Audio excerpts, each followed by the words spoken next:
भगवान श्री कृष्ण श्रीमद् भागवत गीता में कहते हैं कि यदि आपको अन्न चाहिए तो इंद्रदेव की उपासना कीजिए, उनका यज्ञ कीजिए, आपको अन्न से भंडार भरे रहेंगे। और यदि आपको पैसा चाहिए तो लक्ष्मी जी की उपासना कीजिए।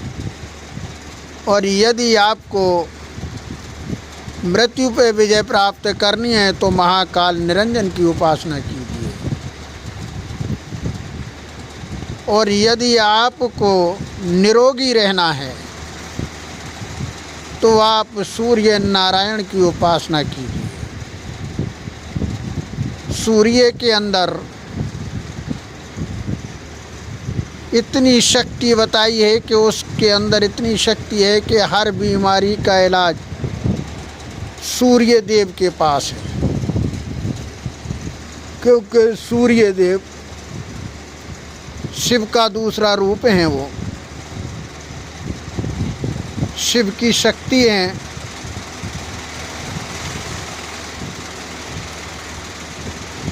तो जो है इसीलिए ये जितनी भी जड़ी बूटियां हैं वो सब ब्रह्मा और शिव ने उत्पन्न करी हैं। और उन जड़ी बूटियों को उत्पन्न करके संसार को निरोगी रखने के लिए ये सारी चीज़ें उत्पन्न की थी, जिसमें से कुछ देवता भी यूज करते हैं, आज भी करते हैं। ये नहीं कि पहले ही करते थे, आज भी होती है वो, चाहे किसी के द्वारा चढ़ाई जाती हो। लेकिन श्रीमद् भागवत गीता में कहा है कि यदि आप उगते सूरज, जब सूरज की किरण दिखाई दे रही हो जरा सी कोर, उस समय आप स्नान करके, सुबह भोर में स्नान करके, और उस समय उनके लिए अपने सर के ऊपर से हाथ उठाकर, सर के ऊंचाई से, सर से ऊंचा हाथ उठाकर यदि जल चढ़ाते हैं और ओम सूर्य देवाय नमः का जाप करते हैं 108 बार, तो उसमें कहा है कि कि कैंसर भी नष्ट हो जाता है 40 दिन के अंदर। और गीता में कही हुई बात गलत नहीं है। भगवान विष्णु के दिए हुए उपदेश कभी विफल नहीं होते। ये भगवान विष्णु के उपदेश हैं। गीता ना कभी झूठी थी, ना है और ना हो सकती है कभी भविष्य में। और ग्रंथों में कुछ चीज़ें ऐसी हैं जो सही हैं, सत्य हैं। उन पर अगर आदमी विश्वास करके और उनका पालन करे तो ना तो जीवन में कभी उसे दुख होगा, ना कोई कष्ट आएगा, ना कोई ग्रह सताएगा, कुछ नहीं हो सकता। केवल उसे समझने की ज़रूरत है। कहते हैं उगते सूरज से डूबता सूरज ज़्यादा लाभदायक होता है, क्योंकि किसी डूबते हुए इंसान को अगर पानी से निकाल लिया जाए तो बड़ी दुआ देता है। तो इसीलिए जो है का सुबह और शाम दोनों टाइम अगर सूर्य को जल चढ़ाया जाए और सूर्य नारायण से ये प्रार्थना की जाए कि हे सूर्य देवता, हमारे देश में जो कोरोना आया है, ये जहाँ से आया है प्रभु, या तो इसे वहीं भेज दीजिए और या फिर इसे जो है का नष्ट कर दीजिए, ताकि हमारा ये आपकी ये देवभूमि स्वस्थ रह सके, जो आपकी प्रजा है वो आपकी स्वस्थ रह सके। ऐसी कामना करके यदि सूर्य देव को जल अर्पण करे हमारे देश की जनता, तो मेरा विश्वास है कि ये 40 दिन के अंदर कोरोना अपने आप ही नष्ट हो जाएगा, किसी वैक्सीन की ज़रूरत नहीं पड़ेगी। ये मेरा विश्वास है, क्योंकि कुछ चीज़ें मैंने आजमाई हैं।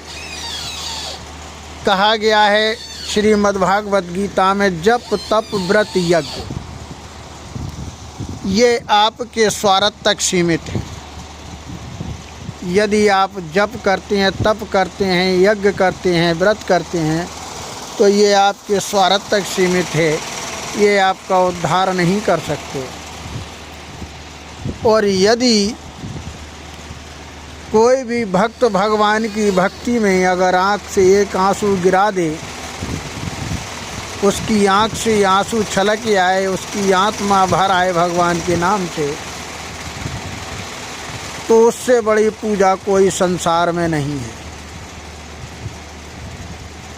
ये श्रीमद्भागवत गीता में स्पष्ट लिखा हुआ और इस पर मैंने रिसर्च किया है और मैंने ये चीज़ आजमाई है। सन 2000 में मेरे घुटने में दर्द उठा था और मैंने 6 महीने सफदरजंग की दवाई खाई। सफदरजंग में डॉक्टरों ने कहा था कि ये बीमारी ऐसी है कि दवा खाते रहोगे, चलते रहोगे, लेकिन इसका परमानेंट कोई इलाज नहीं है।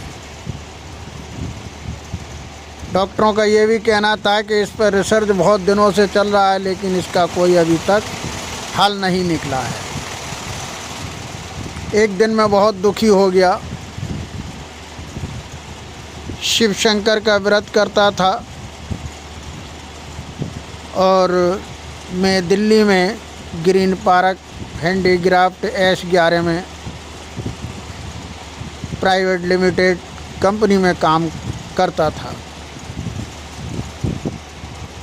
उस समय मेरे पैर में इतनी तेज़ी से दर्द उठा कि मैं बिलखने लगा था, मेरी आंखों में आंसू आ गए थे। तो दोस्तों, उस दिन मैंने उस चीज़ को आजमाया जो मैंने श्रीमद्भागवत गीता में पढ़ा था। मैं यहाँ से छुट्टी लेकर गांव चला गया और गांव जाने के बाद में मैं जब पूजा पे बैठा सोमवार के दिन, तो मैंने ये प्रण कर रखा था कि या तो प्रभु आज मौत दे दे या फिर कोई उपाय बता दे। और मैं सिसक कर रो रहा था, गिग्गी बन रही थी और मेरी आँख से आंसुओं की धार बह रही थी, जैसे नल की टंकी की धार चलती है पानी की। तो दोस्तों, आपको यकीन नहीं होगा, एक आवाज़ आई और कहा, बोले जा जंगल चला जाओ और ये जड़ी बूटी लिया और इनको ला के तेल में भून के इसकी मालिश कर और तू ठीक हो जाएगा। दोस्तों, मैं उसी दिन उठकर पूजा पे से और वो जड़ी बूटियाँ लाया और ला के उनको तेल में जलाकर जब मैंने मालिश करी तो भगवान की, भोलेनाथ की कृपा से आज तक ठीक हूँ और इस दवा से बहुत लोग मैंने ठीक कर दिए हैं। लेकिन आंसुओं से बड़ी कोई पूजा, कोई आराधना, कोई जप, कोई तप नहीं है, ना ही कोई व्रत है। भगवान की भक्ति में अगर आप आंसू बहा के देख लीजिए, आपके पल में संकट दूर हो जाएंगे। ये मेरा विश्वास, मेरा नहीं, ये भगवान के उपदेश हैं और उनके उपदेश कभी झूठे नहीं होते। जय श्री राम, जय शिव शंकर भोलेनाथ, जय कालों के काल महाकाल निरंजन की जय। हनुमान।